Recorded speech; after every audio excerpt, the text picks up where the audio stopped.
one of the reasons why is because, you know, my imagination, my human brain is full of my experience, right?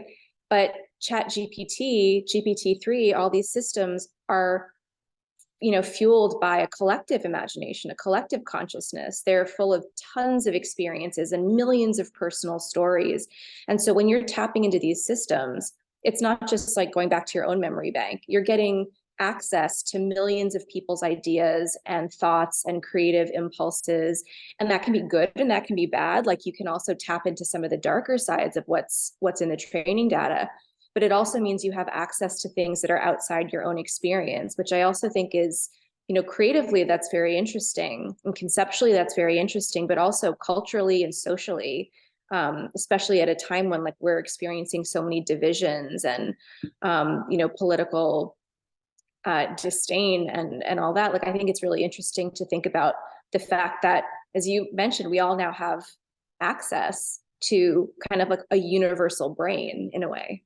I think, you know, one of the things that I have referenced quite a lot recently is the idea of literary canon.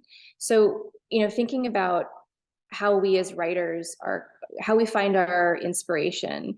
You know, none of us is writing in a vacuum, right? Like we're referencing texts that have been written and passed down through the generations. We all kind of are tapping into a shared canon of literature that influences, you know, what we think about and how we shape narratives and how we develop characters and how we write poems. And, you know, obviously there's variations in that from person to person and from, you know, culture to culture. But in general, like we're all kind of using that kind of a system already, you know, like even predating AI.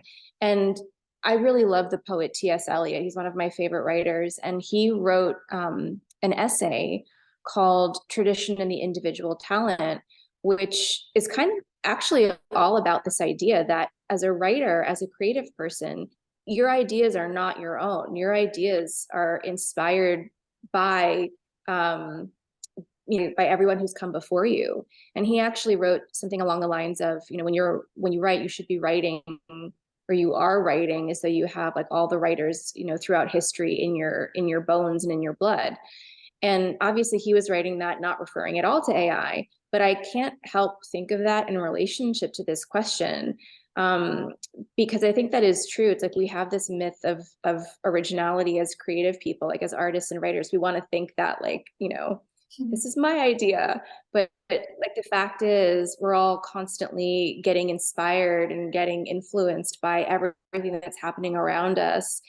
And, you know, I think that definitely is something to keep in mind, like with this conversation. I think when it comes to tactical issues like copyright and like plagiarism, those are maybe slightly distinct kind of subsets of the conversation.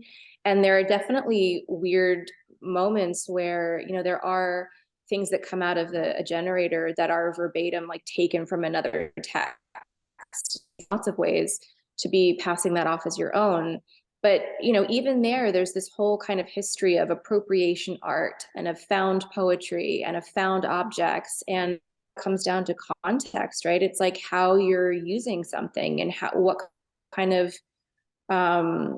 you know, what kind of project you're integrating it into. It's one thing to kind of to have a text generator write a college essay and, you know, for that to be verbatim ripping off someone else's work, but it's another thing for, say, for an appropriation artist to be kind of riffing on the history of art to kind of use or reference canonical works in some way. So I feel like, again, it's a little bit of a spectrum. It kind of depends a little bit on how you're using them.